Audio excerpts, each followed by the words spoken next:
Back to Chinia blogs. Chinia ব্লগসের নতুন একটা ব্লগে তোমাদের সকলকে অনেক অনেক ওয়েলকাম। কালকে রাত্রি ঠিক 1:30 থেকে শুরু হয়েছে বৃষ্টি, আর এই বৃষ্টি এত জোরে হচ্ছিল যে কড়কড় করে বাজ পড়ছিল, বৃষ্টি হচ্ছিল, প্রচণ্ড ঝড় হচ্ছিল। আমাদের তো এসবের চোটে ঘুমই ভেঙে গেছে। আর সৌম্য এখন খুবই লেট নাইট করে শুচ্ছে, কারণ এই কটা দিনই ওর ছুটি। তাই ওর কানে থাকছে নতুন কেনা হেডফোন। ও কি করছে কিছুই টের পাচ্ছে না। অনেকক্ষণ পর উঠে বলছে, মা বৃষ্টি হচ্ছে কি? আমি বলছি হ্যাঁ বৃষ্টি হচ্ছে, ভালো করে ঢাকাঢুকি দিয়ে শো। সকালবেলা উঠে মিস্টার বিশ্বাস আর আমায় ডাকেননি। আমি যখন উঠলাম তখন 8টা বাজে হবে। উঠে দেখি মিস্টার বিশ্বাস চাটা খেয়ে রেডি ফেডি হচ্ছেন। আমি তখন তাড়াতাড়ি করে একটু বাটার দিয়ে টোস্ট করে দিলাম। বাটার টোস্টটা খেয়ে উনি চলে গেলেন। এখনও সারাটা দিন প্ল্যানই করা হয়নি কিভাবে কাটাবো। তোমার আজকের breakfast butter, sugar and bread. এনাকে আনার আরও একটা উদ্দেশ্য হচ্ছে যে আজকে তো স্কুলে যাবে না, চাটা দিয়ে একে নিয়ে একটু বসবো। কারণ কালকে রাত্রে ডাল মাছের ঝোল আছে। যদি সৌর্যের জন্য খিচুড়ি করি, সৌম্যকে একবার জিজ্ঞাসা করে নেবো, যদি সৌম্যও খিচুড়ি খায় তাহলে আমাদের তিনজনেরই খিচুড়ি হয়ে যাবে। আর নইলে কালকের তরকারি রয়েছে, ডাল রয়েছে, মাছ রয়েছে। অ্যাজ সাচ রান্না কিছুই নেই, খালি টিফিনটা রেডি করব, করে দুজনকে দিয়ে দেবো। আর সৌর্য তো এখন ব্রেকফাস্ট করছে, এখন 10টা বাজে। এখন ব্রেকফাস্ট যদি করে তাহলে ও আর কিছু খাবে না। সৌম্যর জন্য আমায় কিছু একটা টিফিনের ব্যবস্থা করতে হবে। কত সময় যাচ্ছে, আস্তে আস্তে অন্ধকার হয়ে আসছে জানো বাবা, কি টাইট, কি অবস্থা, ভাল লাগে। এই বর্ষার মধ্যেও কোকিল ডেকে চলেছে। তাড়াতাড়ি চলে আসবি, আর গায়ে বেশি বৃষ্টির জল লাগাবি না।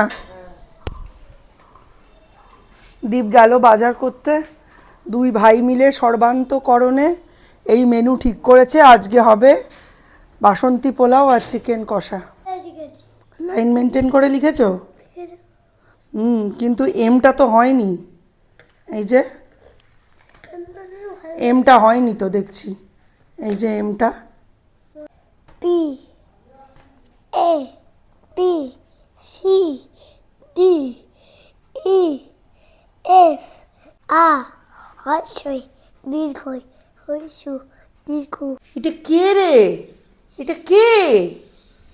কে এটা? দেখি তো, ছাতাটা তোলো তো। ই বাবা, এটা তো সূর্যমুনি। তাই রেনি ডেতে ঘরের মধ্যে বৃষ্টি হচ্ছে? Very good. তো বাচ্চা কাচ্চাকে বের করা যাচ্ছে না, ঘরের মধ্যেই সৌর্য খেলছে। সৌম্য বসে গেছে ওপরে ওর অ্যানিমে সিরিজ নিয়ে, এখন একদম ভরপুর অ্যানিমে দেখছে। কিছু বলারও উপায় নেই, বললাম একটুখানি আলু পেঁয়াজ দিয়ে চাউমিন করে দিই, দুই ভাই খাক, ততক্ষণে আমি লাঞ্চের সমস্ত ব্যবস্থা করে নিই। আজকে 230 টাকা করে চিকেনের কিলো। তো সৌম্য আজকে 1 কিলো 100 মতো চিকেন নিয়ে এসছে, অল্প করেই নিয়ে এসেছে। ওর খুব ইচ্ছে হয়েছে ও পোলাও, আর কালকে ভাই যেহেতু খেয়ে এসছে, পোলাও আর চিকেন কষা খাবে। তো দুজনের জন্য আলাদা আলাদা করেই বানাতে হবে, কারণ নইলে সৌম্য আবার মজা করে খেতে পারবে না। আর এরপরে ওর যা টাফ লাইফ শুরু হচ্ছে, এই 15টা দিন ওকে একটু মজাতে রাখাটাই আমার উদ্দেশ্য। আর এই হচ্ছে 1 কিলো 100 মতো চিকেন। দেখতে যতটা টেম্পটিং লাগছে, দাম শুনে ততটাই ছ্যাঁকা লাগছে। মাঝে মধ্যে এমন এমন ঘটনা ঘটে কি বলবো। এই কদিন আগে 140 টাকা 50 টাকা খেলাম, এখন নাকি আবার 230। চিকেনটা ম্যারিনেশনের জন্য সমস্ত কিছু দিয়ে দিয়েছি। আদা আছে, টক দই আছে, ধনে জিরে গুঁড়ো আছে, কাশ্মীরি লঙ্কা আছে, লাল লঙ্কা আছে, হলুদ আছে, আর তার সাথে আছে 1 ছটাক চিনি আর একটুখানি নুন। তো চলো আগে ম্যারিনেট করে নিই। খুব ইচ্ছে ছিল যে আজকে এটা দিয়ে চিকেন বিরিয়ানি বানাবো, তো দীপ কিছুতেই রাজি হলো না। ওর খাওয়া মানেই হচ্ছে ওই সাদা বা হলুদ পোলাও, আর তার সাথে এই জিনিসটি।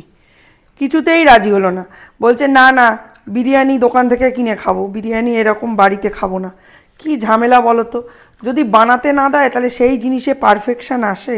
চাউমিনটা করে এখানে জল ঝরাতে দিয়ে দিই, দিয়ে আলু পেঁয়াজগুলো ভাজি। আর এখানে কি বদমাইশি করছে আজকে বাড়িতে, বাপ রে বাপ। এই লাফালাফি কমানোর কোনো ওষুধ আছে? জানলে বলো তো।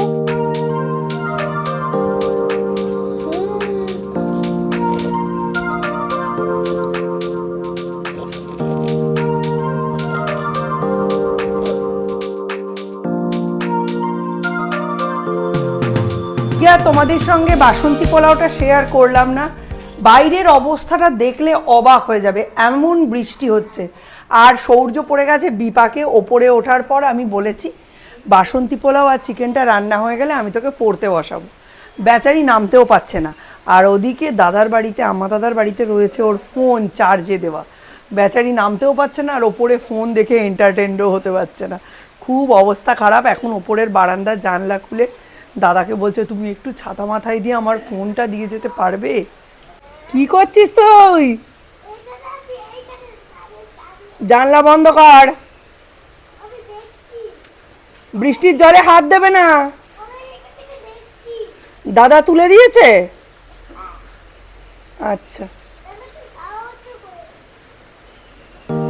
দিদি, কাজকর্ম সব সেরে চলে গেছে। এবার দরজাটা একটু দিয়ে দিই। দেখো দরজা খুলে রেখেই চলে গেছে। এদের সব মানে ওট ছুরি তোর বিয়ে। চলো তাহলে আজকে তোমাদের দেখিয়ে দিই যে কিরম হয়েছে বাসন্তী পোলাও আর চিকেন কষা। সৌর্যর চিকেন কষাটা আলাদা করে তুলে রেখেছি, আর বাসন্তী পোলাও করেছি প্রেসার কুকারে। একদম ঝরঝরে হয়েছে, টেস্ট অ্যাজ ইট ইজ হয়েছে, কিন্তু লুকটা চলো দেখো। এইটা হচ্ছে আমার সৌম্যর আর মিস্টার বিশ্বাসের চিকেন কষা। আর এইখানটা রয়েছে এই যে, এইটা হচ্ছে সৌর্যের চিকেন কষা, ঠিক আছে, লঙ্কা ছাড়া, কিন্তু একটু কাশ্মীরি লঙ্কা আজকাল অ্যাড করছি, সেটাই করেছি। আর এই যে স্টার অ্যাট্রাকশন, দেখে বুঝতেই পারবে না এটা বাসন্তী পোলাও হয়েছে না জারদা পোলাও হয়েছে না মিহিদানা হয়ে গেছে। অ্যাকচুয়ালি হাত ফসকে একটু বেশি কালার পড়ে গেছে। ইউজুয়ালি হলুদ দিই, তো আজকে হলুদের বদলে কালারটা দেব, মাথাতেই নেই যে একটু পরিমাণে কম দিতে হবে। ঝরঝরে হয়েছে, এই যে ঝরঝরে হয়েছে, এখন গরম আছে, ঝরঝরে হয়েছে, কিন্তু কালারটা বাপরে বাপ, খাই খাই খাই খাই মিহিদানা। দাদার সঙ্গে ঝামেলা হয়েছে নাকি? কি করেছে দাদা? হ্যাঁ, কি নিয়ে নিয়েছে? দাদা ফোন নিয়ে নিয়েছে? ভালোই তো করেছে। চলো পড়বে, এসো। এরম তো আমি এই যে আজকে যে রান্নাটা করেছি, হতে চেয়েছিল, শোন শোন শোন, আজকে আমি যে রান্নাটা করেছি কি হয়েছে দেখ, কি হয়েছে দেখ, রান্নাটা হতে চেয়েছিল মিহিদানা, পারিবারিক চাপে বাসন্তী পোলাও হয়ে গেছে। সূর্যকে এখানে খেতে দিয়ে দিয়েছি, সূর্য এখন চিকেন খাচ্ছে। আর রাইস খেয়ে বলো কেমন হয়েছে? দুটোই ভালো হয়েছে, ঠিক আছে খাও। সৌর্যকে তার সাথে একটু সাদা পোলাও মিশিয়ে দিয়েছি, রকটা বেশি হয়ে গেছে তো সৌর্যকে ওই জন্য একটু মিক্স অ্যান্ড ম্যাচ করে দিয়েছি, তাই তো?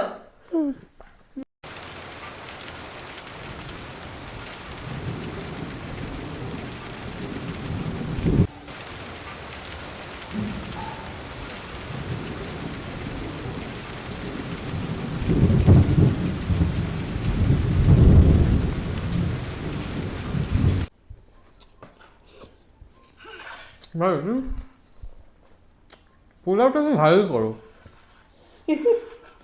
শেষে লজ্জা লুকাতে খানিকটা সাদা পোলাও করে আমার মিক্স করেছি, ভালো হয়েছে। আর চিকেন কষায় আলু দিইনি কোনো রকম, হ্যাঁ কষাই করেছি। ঠিক আছে। এখানে আরেকজন মোবাইল দেখতে দেখতে খাচ্ছেন। শেষ করতে হবে পোলাওটা।